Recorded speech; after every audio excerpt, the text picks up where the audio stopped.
Mes enfants, bonjour. Nos sages nous font remarquer concernant le livre de Bemidbar, dont je vous rappelle qu'il est le 4e livre de la Torah, qu'il vient presque en couronnement des 3 autres. Et on verra que le couronnement des 4 premiers, ce sera le 5e, mais on en parlera en son temps. En quoi c'est un couronnement ? Toute la raison pour laquelle Dieu a créé le monde, c'est parce que, comme le rappelle Rashi, dans ce monde-là, il y aurait un peuple qui s'appelle le peuple d'Israël, qui recevrait une Torah qui s'appelle la Torah d'Israël, et qui pourrait être un jour accomplie de manière totale en terre d'Israël. Donc qu'est-ce qui relie Dieu au peuple d'Israël? C'est à la fois la Torah et la terre. Alors bien entendu, il y a des Juifs dans le monde entier. Vous en êtes une preuve. Mais cette réalité ne saurait occulter quel est l'idéal de la fin des temps, ce qu'on appelle la fin des temps messianiques. Simplement, certains ont fait de cet idéal un tabou dont il ne faut pas parler, ou que l'on va contester selon les différentes visions religieuses du monde, ou au contraire que l'on va apprendre à vivre avec, à cohabiter. C'est en tout cas ce que le peuple juif, lui, a eu comme parti pris d'optimisme, contrairement à ceux qui ont empêché ce peuple d'exister tranquillement jusqu'à aujourd'hui, et c'est pas fini. Pour essayer d'être un peu plus clair, mes enfants, on a un devoir, disent nos sages, avant de sortir d'un lieu vers lequel, plutôt un lieu duquel nous nous trouvons et vers un lieu auquel nous nous rendons, il y a un usage qui veut qu'on fasse ce qu'on appelle la Birkat HaDerech, la bénédiction du voyage. Par exemple, on fait la bénédiction du voyage lorsque on se rend d'un pays à l'autre, voire d'une ville à l'autre. Mais également, cette bénédiction, on l'a fait pour que Dieu nous assiste, nous accompagne. Pourquoi ? Parce qu'il y a un principe dans le Talmud qui dit « Dalachim beheskat sakana ».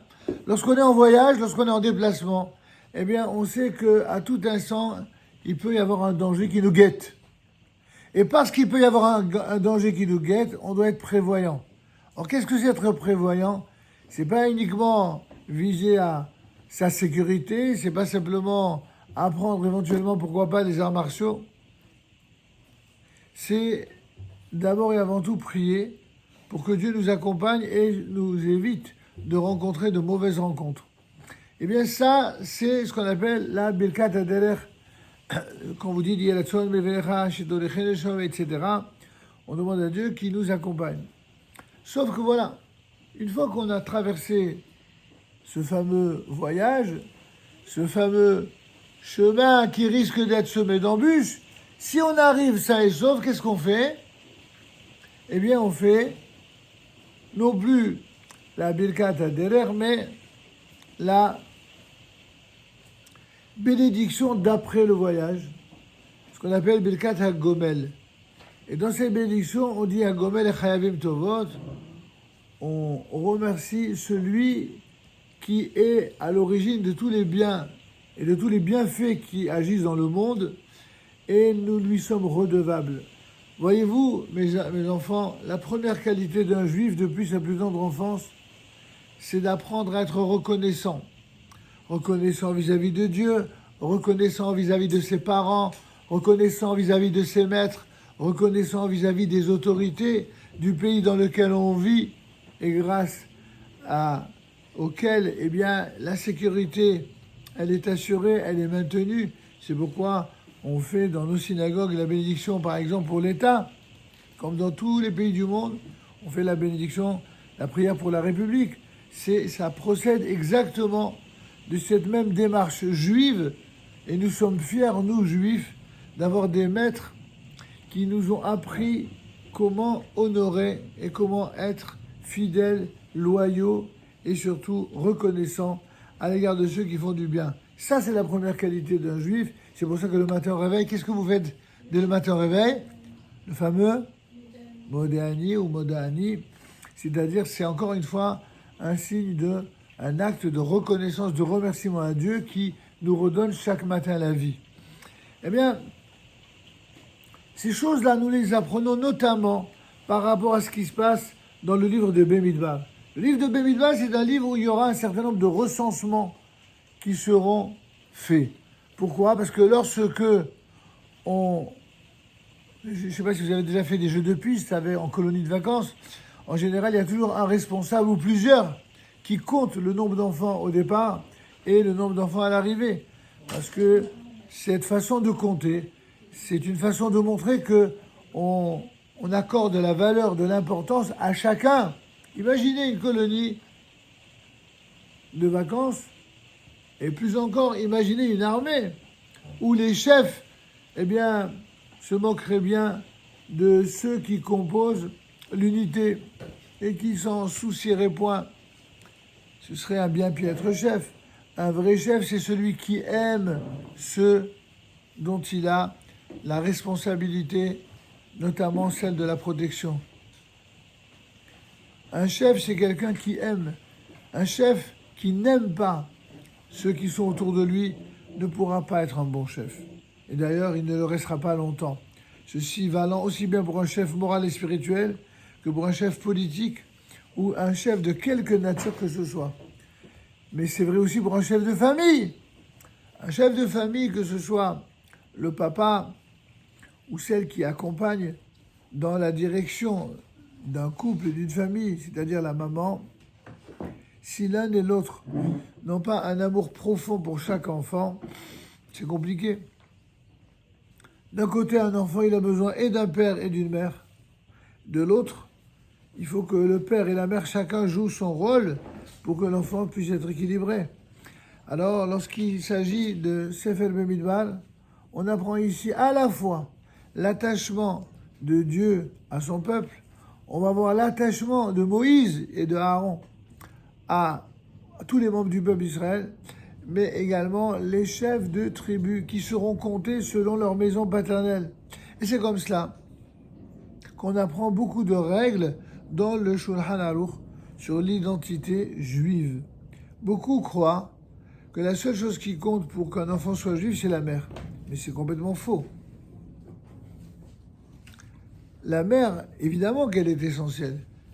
Mais dire qu'il y a qu'elle qui compte, c'est d'un ridicule qui correspond à ceux qui croient que l'identité, elle est donnée uniquement par celle qui porte l'enfant dans son ventre.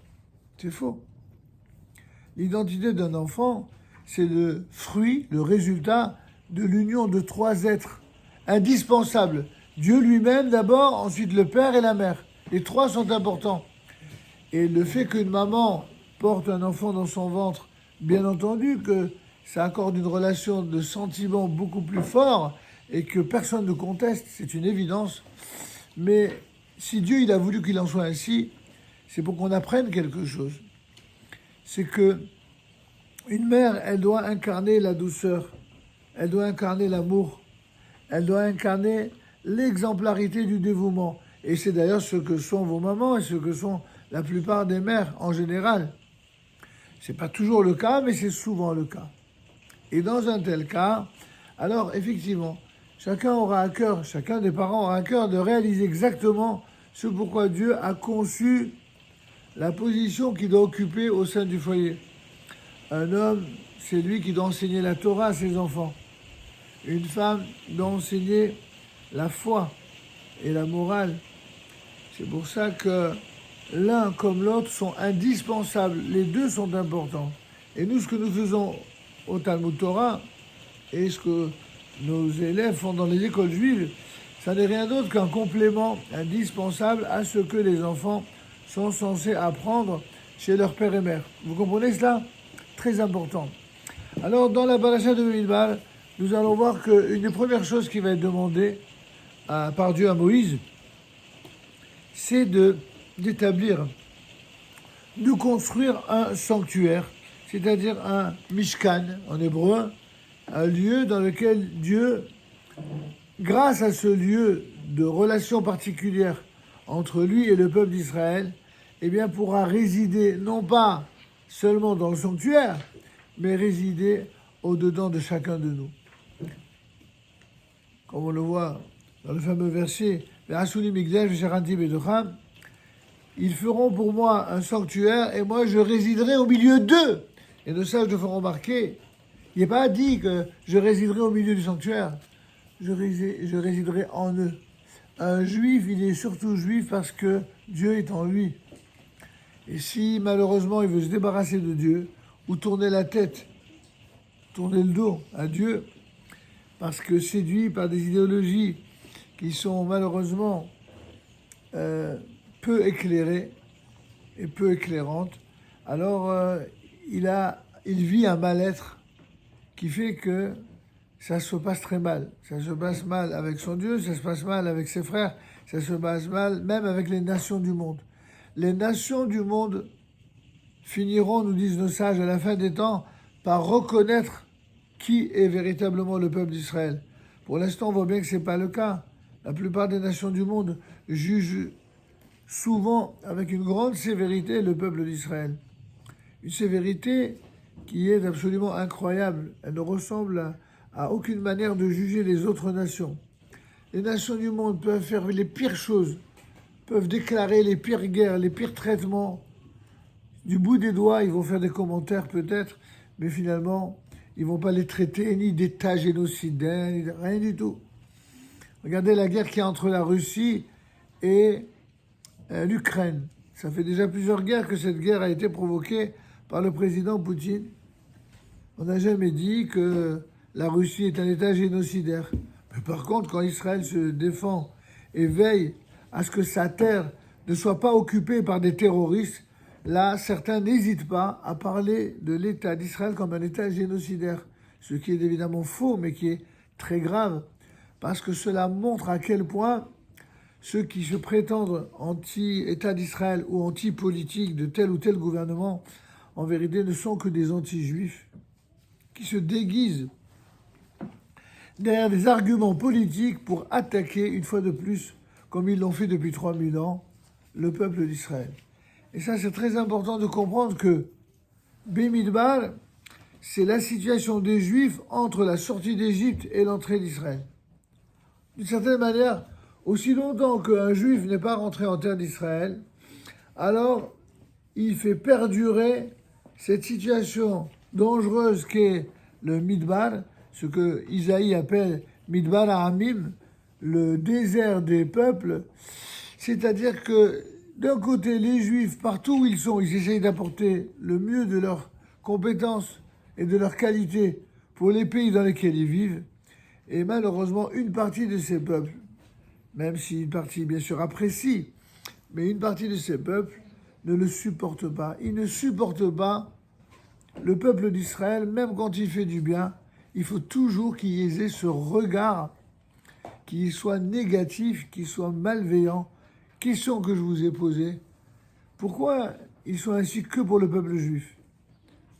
Vous avez le droit de vous poser la question. Pourquoi ça n'est que pour les juifs comme ça? Pourquoi c'est sans arrêt que pour les juifs qu'il y a ce traitement politique, idéologique, qui se fait de cette façon-là et qui ne se fait nulle part ailleurs pour les autres? La raison, elle est simple. C'est que dans le conscient pour les uns et dans l'inconscient des nations, ils ne supportent pas l'idée qu'il y a un peuple différent qui s'appelle le peuple d'Israël. Et pour terminer sur cette question, mes enfants, vous devez savoir que on doit rester fidèle à nos idéaux et à nos valeurs, même si malheureusement parfois ça nous en coûte. Ça nous en coûte terriblement que d'entendre ces accusations fausses, infondées. La seule chose que je puisse vous dire, c'est ne vous laissez pas ni corrompre, ni impressionner par tous ceux qui mentent à longueur de temps. Nous, Juifs, nous avons l'habitude des mensonges depuis 3000 ans. On ment en notre sujet. Les nations n'ont cessé de mentir, de nous infliger des accusations fausses, les fameuses accusations rituelles de l'époque. Aujourd'hui, elles ont dû changer de manière d'exprimer, mais c'est toujours dans le contenu la même chose. On prête toujours au peuple d'Israël des mauvaises intentions. Eh bien, dans les Pirkei Avot, qu'on va voir dans un instant, on nous dit que c'est justement la différence qu'il y a entre les enfants d'Abraham et les enfants de Bilam. Les enfants d'Abraham ont un regard qui est bienveillant. Bienveillant. Ils voient les choses positivement. Et paradoxalement, dans le monde arabo-musulman, il y a des gens très très très bien qui ont également ce regard positif. Malheureusement, il y en a d'autres dans le monde arabo-musulman, comme dans le monde chrétien, comme dans le monde laïque, des gens qui sont foncièrement antisémites, qui ne supportent pas les juifs, qui ne les aiment pas, et qui voient tout de travers, et avec une telle malveillance qu'ils font exprès courir des rumeurs et des mensonges pour tout simplement montrer Israël sous un jour qui soit négatif. Donc, il faut que vous vous habituez. Vous êtes très jeune, mais vous avez le devoir de comprendre que si ça a toujours été comme ça, c'est pas par hasard. Et la raison, évidemment, tous les antisémites vont donner leur raison. Mais moi, je vais vous donner la raison que donne la Torah. La Torah nous dit que la raison, elle est exactement la même raison pour laquelle Yaakov, Avinu, et il s'était disputé, il avait combattu durant toute une nuit avec l'ange de Esav. Et cette nuit, durant laquelle ils se sont battus, et où finalement Esav a été blessé à la hanche, qu'est-ce que va lui dire Jacob une fois qu'il va bien amocher l'ange en question? L'ange lui dit: laisse-moi tranquille maintenant. Un ange ne dure que le temps de sa mission. Il a un temps qui est prévu, c'est pour la nuit. Ici, ça fait référence à la nuit de l'exil, la nuit des exils. Viendra un jour où la nuit de l'exil terminera, où la lumière arrivera. Ce jour-là, qu'est-ce que dit Yaakov? Il dit: je ne partirai pas, je te lâcherai pas tant que tu ne m'auras pas béni. Et j'ai pourquoi les Juifs ont toujours cette idée, des fois bonne et parfois fâcheuse, de croire que la seule manière d'exister tranquillement, c'est que les autres les bénissent. Sauf que les nations du monde, avant de bénir Israël, il faut déjà qu'elles soient bénies par Israël. Et pour qu'elles soient bénies par Israël, il faut qu'Israël soit complètement Israël, justement. C'est-à-dire un Israël qui incarne les valeurs éternelles de Dieu et de la Torah. Et grâce à Dieu, il y a des progrès énormes qui sont faits. Et même si certains présentent la Torah et Israël sous un jour qui est faux et qui n'est pas favorable, eh bien, il faut que vous qui étudiez la Torah compreniez à quel point vous avez un devoir d'exemplarité. Exemplarité de l'amour de Dieu, exemplarité de l'amour de votre peuple, mais exemplarité également dans l'amour des êtres humains qui sont tous des êtres créés par Dieu. Alors vous allez me dire: on peut aimer tout le monde? Est-ce qu'on peut aimer des méchants? Est-ce qu'on peut aimer des terroristes? Non, il n'y a pas de mitzvah d'aimer les terroristes. En tout cas, dans le judaïsme, il n'y a aucune mitzvah d'aimer des terroristes. Certainement pas. Les terroristes, il faut souhaiter leur chute, il faut souhaiter leur perte, il faut souhaiter leur disparition. Les terroristes uniquement. Mais les autres êtres humains qui ne sont pas des terroristes, qui sont des êtres aimants ou aimables, ceux-là, même si on n'a pas forcément les mêmes idées, il faut les aimer en tant qu'êtres humains créés par Dieu.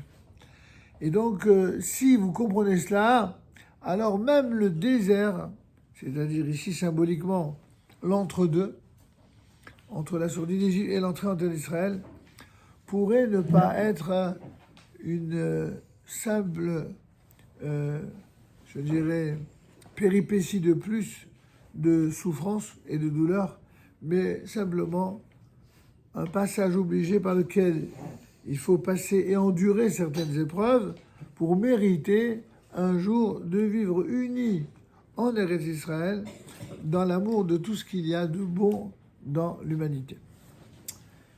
Très bien.